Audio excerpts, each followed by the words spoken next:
आज आम बनवा बुट आलू छांक तरकारी जोटा कि खाइबा को बहुत टेस्ट। जो आपंकर माछ बहुत कम थी से टाइम यह बनइले आप खाईपारे माछ माछ नहीं बोली फिल्स हेनी सहित रुटी सहित आप खाईपारे।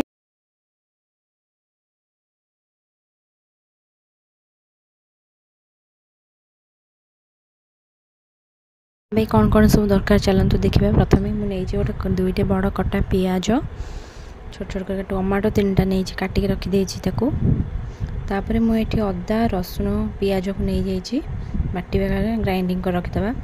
बुट को राति भिजे रखीदे ताकू सका सिझे देखो भल भाव सिझी जाए सिझे रखीदे।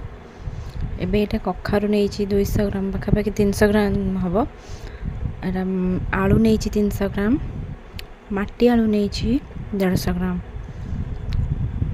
प्रथम गोटे कड़े ना तेल को गरम करदे लालुआ थी आलू को आम माटी आलू को भाजीदे। प्रथम टी भाजीगला काढ़ीदे।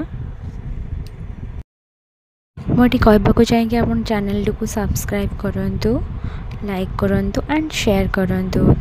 चलतु आम देखा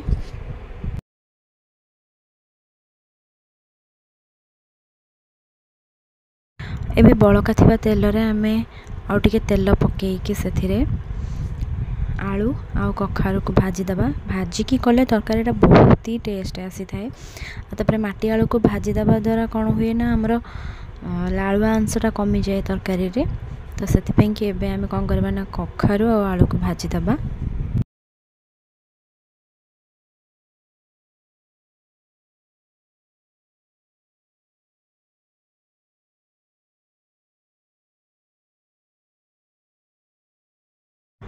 गोटे कड़े को गरम कर देछि एबे सोरिष तेल तादरे पकई देछि मु तापर चीनी एबे कैरामलाइज पई पकेदबा।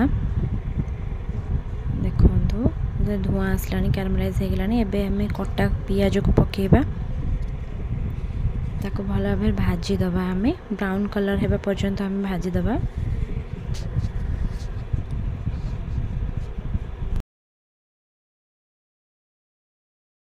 पियाज तो हो गलानी। एबे तादरे मु 2टा तेजपत्र पकई देछि। देखो पियाज पूरा भल भाव भाजी गला पर ये भले भाजी गला पर तापर हम कौन करबा ना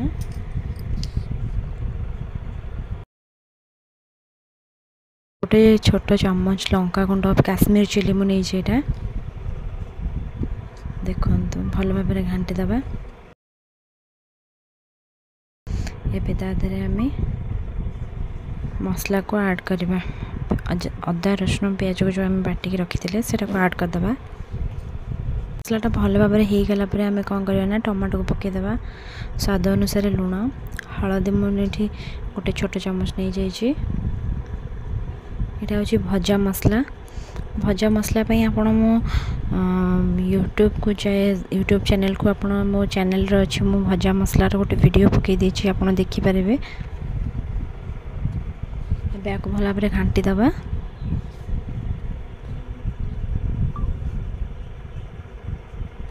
एबे मसला को किसी समय छाड़देला भल भाव पानी मरीगलानी। देखंतु बहुत भल भाव पानी मरीलानी। एबे हमें रखिथिबा भजा परिबा को सब को पकई दबा।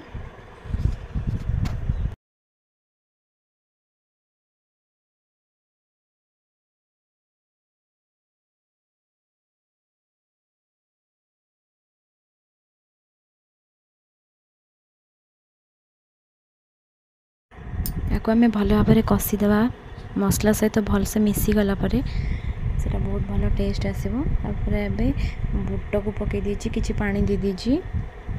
बुट को पकईकी किछि पानी देके आपण आपको फुटिबा को छाड़देवा। जहाँ सिझी नथिबो यादरे फुटिगला सिझीजिवो। एबे आपको एमदी घांटी थुए मझरे मझरे ना एटा लागी जिवो।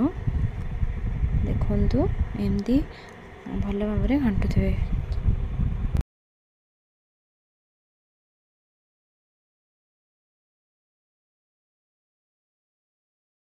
एबे बड़का माछ को मु भाजिक रखीदे।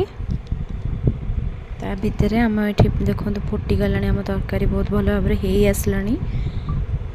आम ए माछ को जो भाजिकी रखी थे कंटा सबको बाछि देवा आपण कहीं छोट छुआ कंटे भी लग जापे एमती छिंडे रखीदे मुझे बाछिकी पकेवा तापर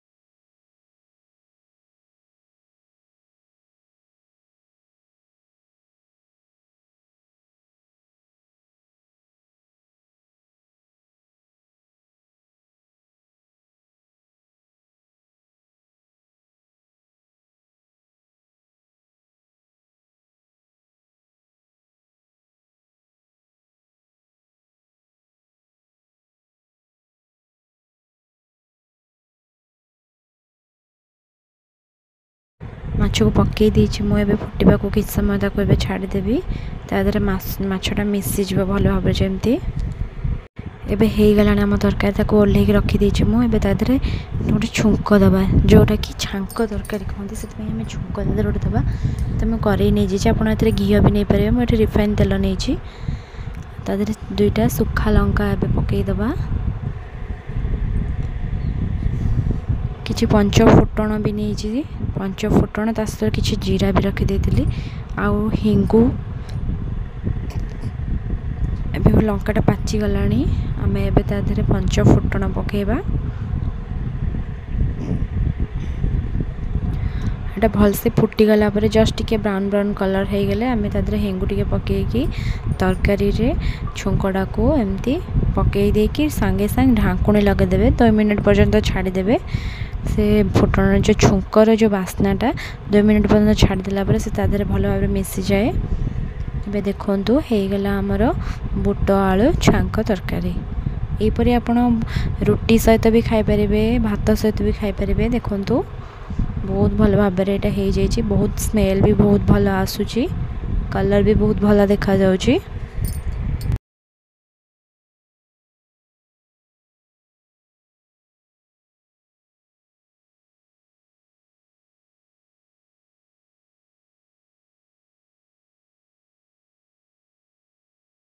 सर्व करवा चलतु देखु